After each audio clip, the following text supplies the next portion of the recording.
The sector had been peaceful for many years, and people believed the calm would last forever. Trade ships moved freely, small colonies grew in distant systems, and humans worked side by side with alien species. But peace in the galaxy was never permanent. It only took one mistake, one discovery, to shake the balance. No one understood this better than Captain Raylan Ward, a human officer working far from home. Raylan had been assigned to a mid-sized research vessel that traveled between border systems. His job was simple: protect the researchers, handle unknown encounters, and make sure the ship returned safely. He was good at his work. Calm, focused, and loyal, he kept trouble away from the crew. But on one cold, silent day at the edge of an uncharted system, trouble found him. The ship detected a weak distress signal, a small emergency beacon floating near a broken asteroid field. The message was old and almost unreadable. Raylan gathered a small team and approached the source. As they moved closer, they saw the remains of a crashed escape pod. Metal was torn apart, burnt, frozen, and silent. Something violent had happened here, something dangerous. Raylan and his team opened the pod carefully. Inside, they found nothing but blood, broken straps, and claw marks that looked fresh. The researchers whispered nervously. Everyone expected a body, but there was none. Then Raylan heard it, a soft whimper, almost like a wounded animal. He followed the sound and found a small creature hidden behind a shattered control panel. It was curled into a tight ball, shivering, trying to protect itself from the cold. Its fur was dark, its eyes glowing faint green even in low light. Tiny fangs poked out of its mouth. It looked both weak and dangerous at the same time. Raylan slowly reached out his hand. The creature hissed and tried to make itself bigger, but its body trembled too much. It had no strength. "It's just a cub," Raylan said in a quiet voice, "and it's scared." His team backed away. One of the researchers recognized the species. The cub belonged to a predator race known as the Draskari. They were powerful, feared fighters across the sector. Adults were known for their unmatched strength and aggression. Even as babies, the cubs were considered dangerous. No one kept them as pets, no one tried to touch them, and no one ever dared to raise them. Raylan carefully wrapped the cub in a thermal blanket. It continued to growl, but the sound was weak. He lifted it gently, ignoring the warnings of his team.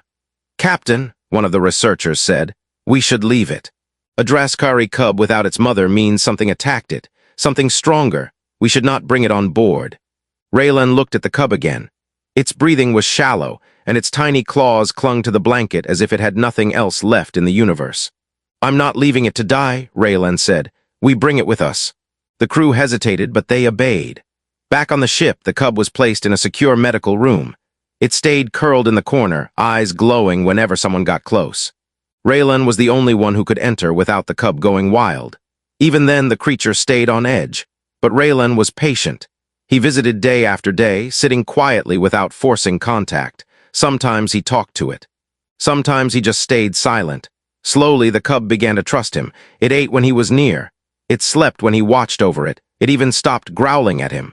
One night during a long shift, Raylan fell asleep near the cub's bed. When he woke, the small creature was pressed against his side, using the warmth from him. That was the moment he realized something deeper had formed. A bond that should not have been possible between human and predator. But the galaxy did not allow strange bonds. Word spread quickly through the ship, and soon the command staff heard of the cub. Many officers believed it was a threat. Others believed it was a sign of something worse in the sector. Before Raylan could defend his decision, the ship was shaken by a sudden explosion. Alarms blared and lights flashed red. The entire crew rushed into action. They were under attack, but the enemy ship remained hidden behind the asteroid belt, sending long-range energy blasts. The researchers panicked. The aliens on board hid behind control panels. Officers ran to battle stations. Raylan grabbed his gear and moved toward the bridge. The cub, frightened by the explosion, chased after him, limping slightly but refusing to stay behind. On the bridge, Raylan saw the damage reports. Something had targeted them directly. This was not random. The escape pod had been a clue, and now the truth was clear. The Draskari were not the ones hunting. They were the ones being hunted. Another explosion hit the ship. Sparks flew across the control room. An officer yelled that the engine shields were failing. If one more blast hit them, the vessel would be destroyed. Raylan made a decision no one else dared to make. He ordered the ship to dive deeper into the asteroid field, using the rocks as cover. It was risky, but it was the only chance they had. The ship slipped between spinning stones, metal scraping, engines overheating. The enemy fire continued, but the asteroids blocked most of it. Raylan focused on keeping the crew alive. He shouted orders, moved between stations, and helped stabilize damaged systems. The cub followed him, growling every time the ship shook, its instincts pushing it to protect the person who saved it. For a moment, it felt like they might survive. Then the enemy revealed itself. A massive warship emerged from the shadows, large enough to destroy their vessel in seconds. It had no markings, no signal, no warnings, just silent, cold power. Raylan understood. Whoever attacked the Draskari pod was now hunting them. And the cub was the reason why. The creature at his feet growled deeply, sensing the danger. Raylan looked down at it and felt something shift inside him. This small life had brought them into a storm far bigger than anyone imagined. And it was only the beginning. The enemy warship filled the entire screen, its dark metal hull covered with strange angular marks. It looked nothing like any known species in the sector. No one recognized the technology or the ship's structure. That alone was enough to make the crew panic. But Raylan did not panic. He stood tall in the center of the bridge, eyes fixed on the unknown threat. The cub stayed close to his legs, small but alert, growling as if it sensed something about the ship that the humans could not. The crew whispered nervously, unsure whether they should fear the warship or the creature standing beside their captain. The enemy ship powered up its main cannon. Bright lights formed along the barrel, glowing like a small artificial sun. Raylan knew what would happen next. "Prepare emergency shields," he shouted. The crew moved quickly, hands flying across consoles. The ship groaned under the stress, metal trembling from earlier hits. They were weak, almost broken. A direct hit would tear them apart, but the enemy did not fire, not yet. Instead, a transmission request appeared on the screen. "Someone is trying to communicate," the officer said. Raylan nodded. "Put it through." The screen flickered, then showed a tall alien figure. Its skin was pale, almost colorless, like someone carved from ice. Long markings flowed across its face, glowing faintly. Its eyes were sharp and cold, filled with the kind of intelligence that sent chills through every person watching. The alien spoke in a calm voice. "Human vessel, you have taken something that does not belong to you. Return the creature and we will allow you to leave." The crew looked at Raylan. The cub pressed closer to him and let out a low growl. The alien on the screen tilted its head, as if amused by the cub's defiance. Raylan asked, "Who are you? Why did you attack the escape pod?" The alien smiled, but the smile did not feel friendly. "The creature is a weapon. The Draskari breed them for war. They lose control often. We remove them." One of the researchers whispered, "That cannot be true. The Draskari do not use biological weapons." The alien continued, "Return the cub." Raylan shook his head slowly. "This cub is not a weapon, it is just a child. It was abandoned, it needs protection." The alien's eyes narrowed. "You misunderstand, it is not abandoned, it is defective, it should have been destroyed." The cub growled again, louder this time. The alien on the screen did not react. Raylan took a deep breath. "We will not hand it over." The alien stepped closer to the camera. "Then you choose death." The transmission ended. The enemy cannon glowed brighter. Raylan acted immediately. "Brace for impact." Before the blast hit, the cub suddenly leapt onto a console and let out a loud, piercing cry. The lights in the room flickered. Several monitors sparked. The energy pulse from the cub rippled through the air like a shockwave. Raylan stared in disbelief. The cub trembled, exhausted. It had done something impossible, something that disrupted the enemy's targeting systems. On the screen, the cannon's glow flickered off and on, unstable. "Did the cub do that?" An officer whispered. Raylan didn't answer, he didn't know either, but it bought them seconds they desperately needed. "Get us behind that large asteroid," Raylan ordered. The ship moved quickly, slipping into the shadow of a giant rock floating in space. The enemy fired, but the blast hit the asteroid instead, breaking its surface but leaving the human ship unharmed. Raylan turned to the crew. "We need to escape, but first we must understand what we are dealing with." The researcher who studied alien species stepped forward. "Captain, if what that alien said is true, then this cub is not normal. It may have genetic modifications or abilities we do not understand." Raylan looked at the small creature. It stared back at him with glowing eyes. It looked scared but also determined, almost like it understood the danger they were in. "We are not giving it up," Raylan said. "Prepare to jump to the nearest safe system." The engines roared back to life. The ship pushed through the asteroid field, avoiding debris and enemy fire. The warship followed, staying close, refusing to let them escape. As the human vessel reached the edge of the field, Raylan felt the deck shake violently. The enemy had fired again, this time hitting one of the engines. Flames burst from the side of the ship. Alarms screamed. The crew struggled to keep the ship stable. "We lost engine 2, someone shouted. "We cannot jump like this," another cried. Raylan clenched his fists. If they did not jump soon, they would be destroyed. Then something unexpected happened. The Cub walked toward the shattered engine display. Its eyes glowed brighter and a soft humming sound filled the room. The damaged circuits on the screen flickered and stabilized for a moment, long enough for the ship to regain balance. Raylan stared in shock. "It's helping us." The researcher whispered, "Captain, the Cub is not just a predator. It can manipulate energy fields. That's why the enemy wants it." Raylan knelt down beside the creature. "Are you trying to save us?" The Cub let out a soft, almost sad sound and pressed its head against his hand. That was all Raylan needed. He stood up and shouted, "Prepare emergency jump." The crew activated the jump drive. The ship shook harder than ever. Sparks flew from the ceiling. The enemy warship charged another blast. Then the Cub, with the last bit of strength it had, released another small pulse. The air vibrated. The jump core stabilized. The ship vanished into hyperspace. Everything went silent. Inside the ship, lights returned slowly. The crew took deep breaths, shaking from the experience. Raylan looked at the Cub, now lying weak on the floor, barely moving. One officer said softly, "It saved us." Raylan lifted the Cub gently. "And because of that, the whole sector is going to come for it."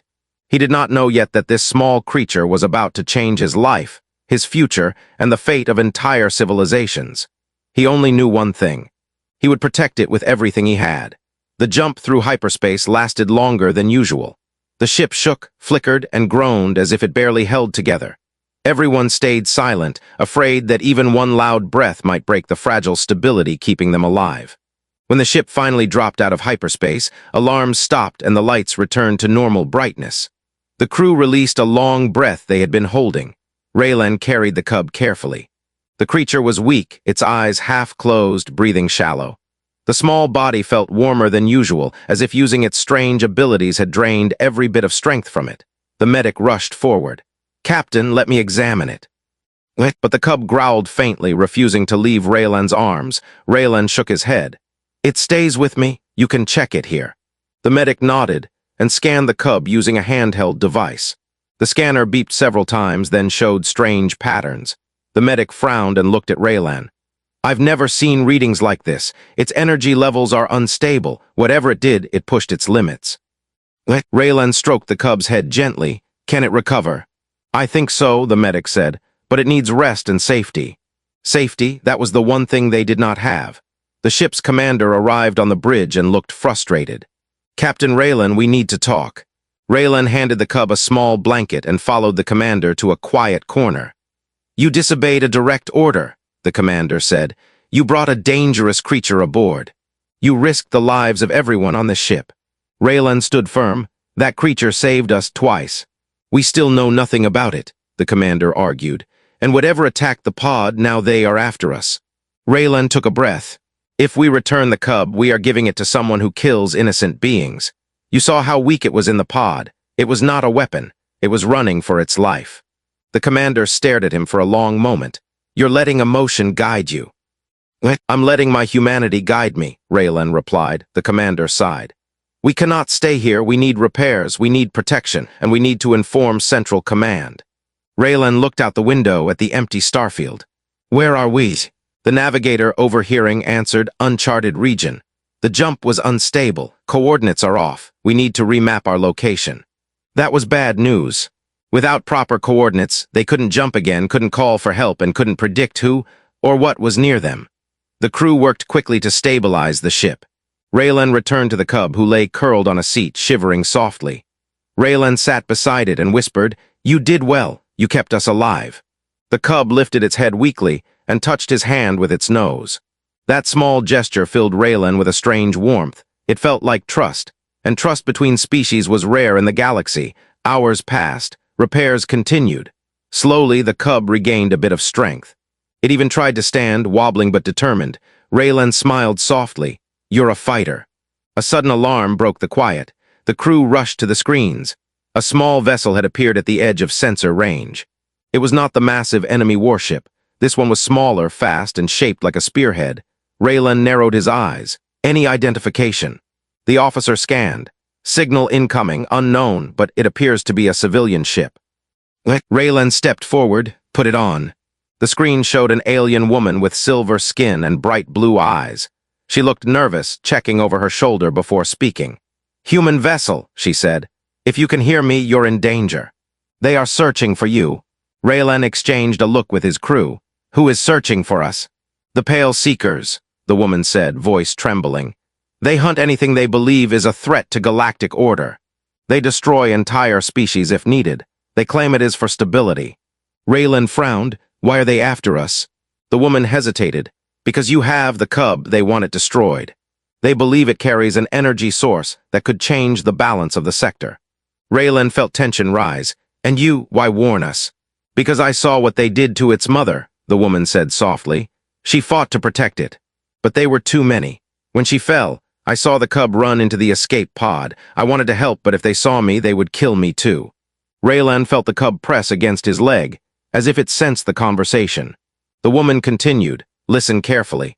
The cub is not a weapon. It is special, yes, but not in the way they believe. It can interact with energy fields, but only when frightened or desperate. It cannot harm by choice." Raylan looked down at the small creature. That matched what he had seen. The woman looked around again, fear growing on her face. "I cannot stay connected if they trace the signal."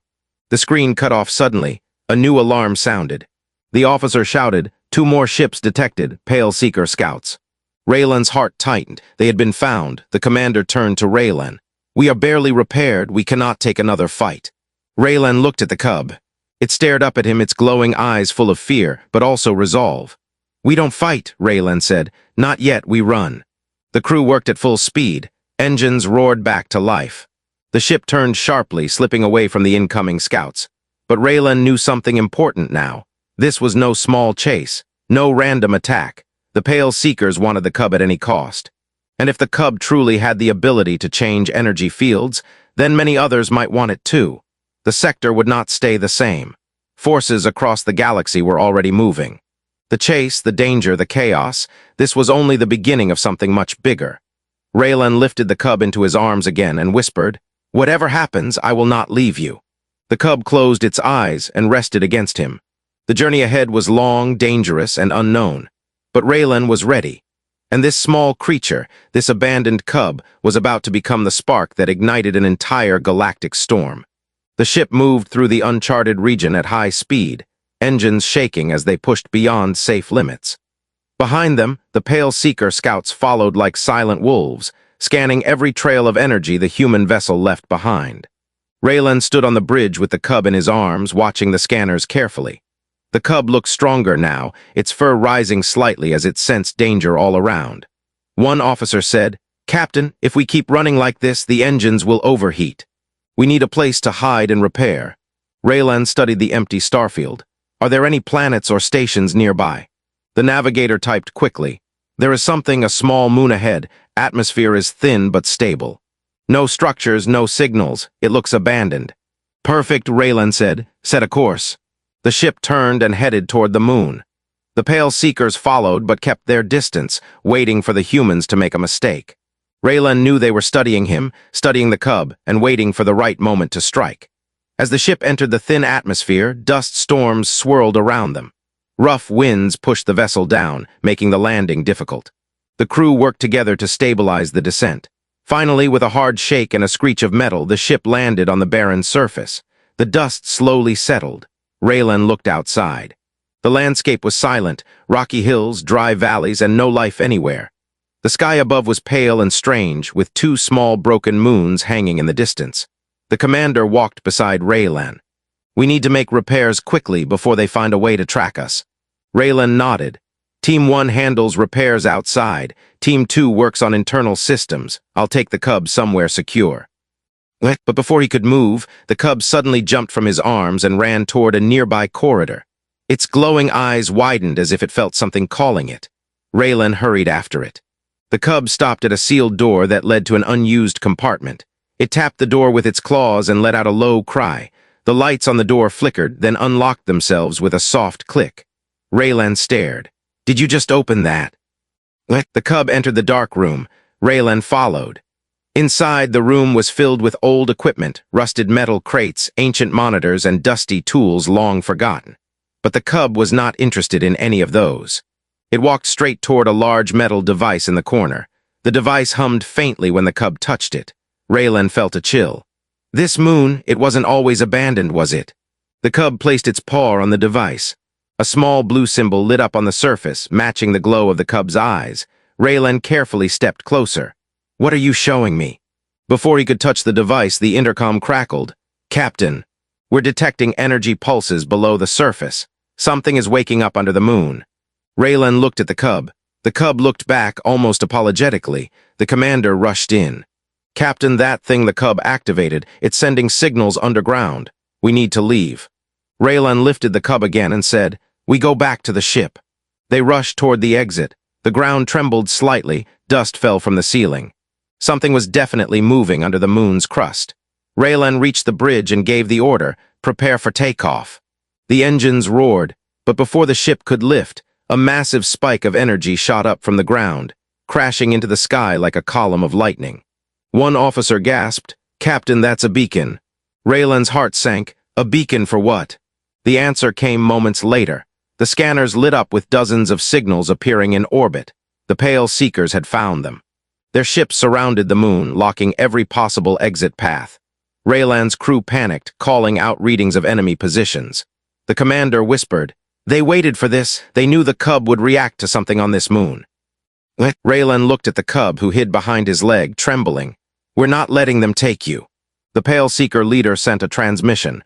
The same cold alien face appeared on the screen. "You cannot escape," the alien said calmly. "That moon holds an ancient device that reacts to energy-sensitive creatures. We used it to track the cub's location." Raylan stepped forward. "We're not handing it over." The alien shook his head. "You misunderstand again. This is no longer only about the cub. Your ship awakened something.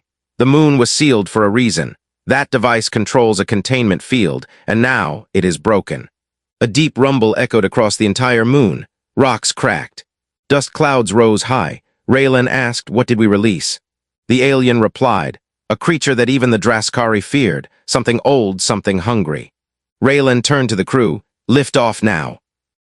Raylan stood at the center of the bridge, watching the moon shrink into the distance as the ship escaped into open space.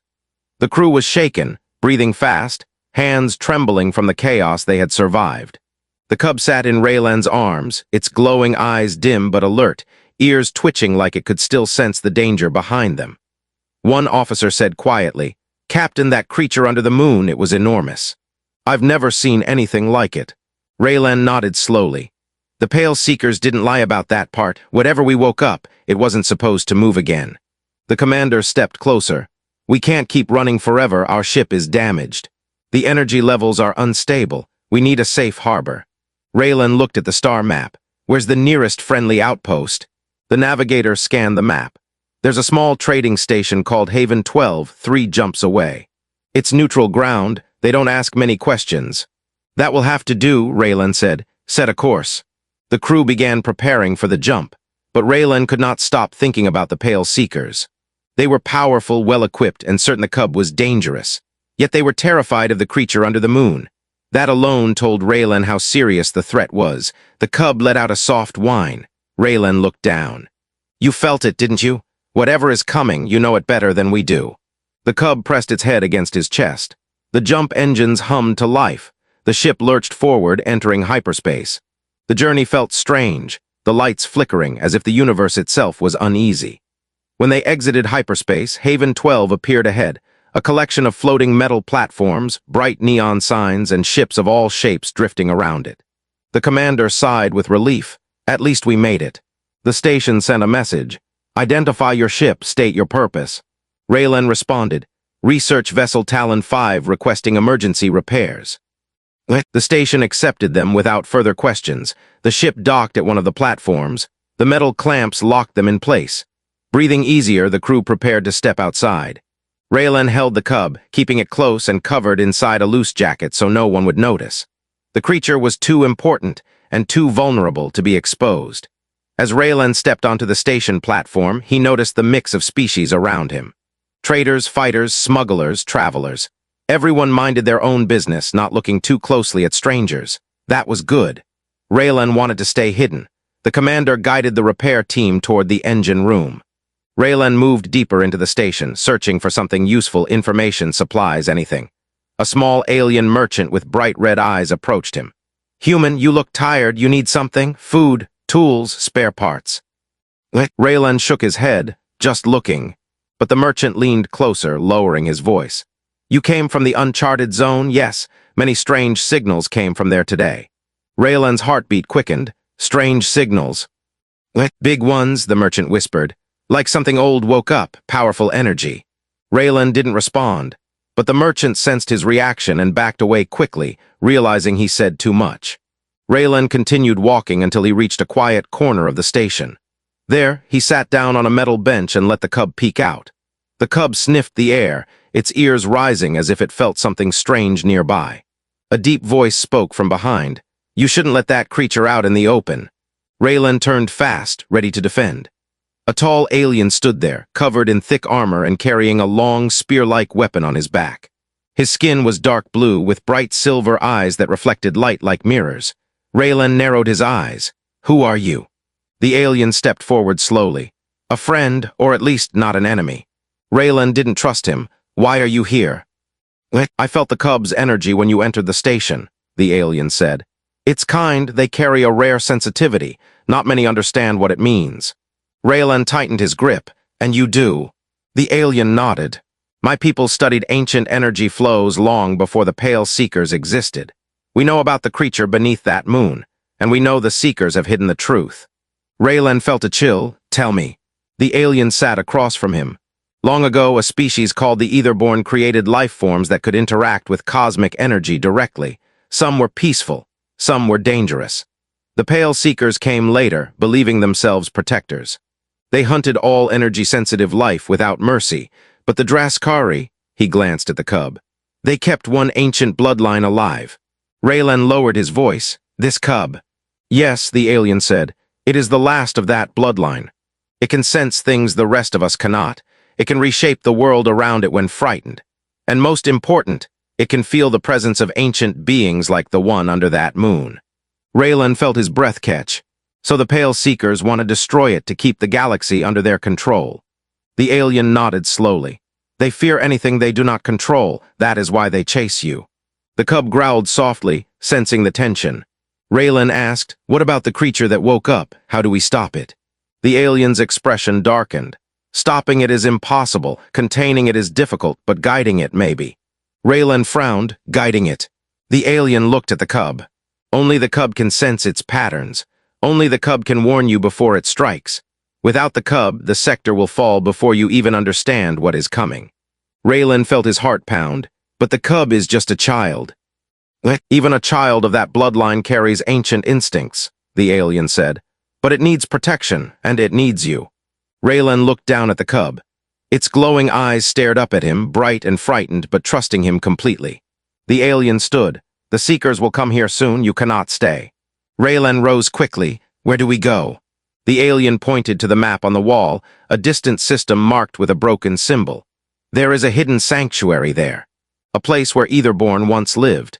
If anything can help you understand the cub, it is there." Raylan hesitated. "Will you help us?" The alien shook his head. "If I go with you, they will track me. You must travel alone. But remember this. The fate of the sector now rests in the hands of a human and a cub no one believed in." Raylan held the cub close. "Then we won't fail." He moved quickly back toward his ship. He didn't know what waited in the sanctuary. He didn't know how strong the ancient creature was. He didn't know how far the Pale Seekers would go. He only knew one thing: the real fight was about to begin. Raylan moved quickly through the crowded station, holding the cub close to his chest as he returned to the ship. The alien warrior's warning echoed in his mind. A hidden sanctuary, a place built by the Etherborn, might be the only hope left. The Pale Seekers were searching for them, and the ancient creature from the moon was already rising. Time was running out.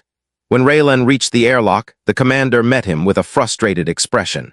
"Captain, repairs are almost done, but the Seekers might find this station any minute. We need to leave. Raylan nodded. We're going to the coordinates that Alien told me about. The commander frowned. You trust him?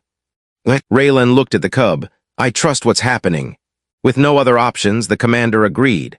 The crew rushed to their stations. The ship detached from Haven 12, engines glowing softly as it drifted away from the crowded platforms. Raylan stood behind the pilot and said, "Set a course for the sanctuary." The jump engines activated. The stars stretched into long lines. Hyperspace swallowed the ship once again. The cub rested in Raylan's lap, but its ears twitched nervously. It felt something calling it, something old, something deep. When they exited hyperspace, the sanctuary system appeared in front of them. Instead of planets filled with life, Raylan saw a single large world covered with swirling blue mist. Strange floating structures orbited it, ruins of ancient etherborn designs, glowing faintly like stars trapped in metal shells. The navigator whispered, "This place, it doesn't appear on any star map." Raylan answered quietly, "That's why we're here." As the ship approached the planet, a soft hum filled the air. The cub lifted its head. Its eyes glowed brighter than before. It made a small cry and pawed at the window. Raylan said, "It wants us to go down." The commander hesitated. "We don't know what's on that planet." Raylan placed a hand gently on the cub's back. "It's the only chance we have." The ship descended into the blue mist. The atmosphere felt thick but calm, warm but strange. They landed on a flat, glowing surface that looked like stone yet felt alive under their feet. Rays of soft light rose from cracks in the ground. Raylan stepped out with the cub. The world around them hummed softly, resonating with energy. The cub's eyes brightened even more as if recognizing this place. Raylan whispered, "This was your ancestors' home." The cub walked ahead, guiding them toward a large circular platform in the center of the glowing field. Symbols lit up as they stepped on it. The cub stood in the middle, looking up at Raylan with trust. Suddenly, the sky darkened. The ground rumbled. The blue mist twisted violently. A powerful presence entered the atmosphere. The creature from the moon had followed them across space. The commander shouted from behind, "Captain, it's entering orbit." Raylan looked at the sky as the massive shape descended. It had many limbs, its body covered in moving dark patterns, and a roar echoed across the planet. The creature sensed the cub and came toward them with terrifying speed. Raylan tightened his grip on his weapon, but he knew bullets would do nothing to something like that. The cub stepped forward. Its small body trembled, but it didn't hide. It faced the creature directly. Raylan whispered, "What are you doing?" The symbols on the ground began glowing brighter. The air filled with a warm breeze. Light rose from the platform and wrapped around the cub like a protective shell. The ancient creature roared and swung its massive arm, but the light shield pushed it back. The planet itself was protecting the cub. The commander yelled, "Captain, the platform, it's reacting to the cub." Raylan slowly understood. This place was built for the Etherborn. The cub is part of their bloodline. It can control the energy here. The giant creature attacked again, but this time the light expanded, forming a large barrier around the entire platform. The cub lifted its head and let out a cry. It wasn't loud, but the sound carried power. The blue light spread across the entire sky. The creature roared in pain as its dark patterns began dissolving under the energy. Raylan felt wind rush past him. The ground shook. The creature tried to fight, but the light kept pushing until finally it collapsed, sinking into the glowing mist. The planet absorbed it completely, sealing it away. Silence fell. The cub collapsed from exhaustion. Raylan ran forward and picked it up. "You're okay, you're okay." The cub breathed weakly but safely. Its glow dimmed, returning to normal. The strange energy around the platform faded. The danger was gone. The commander approached slowly. "Captain, did the cub really stop that thing?" Raylan nodded. "It didn't destroy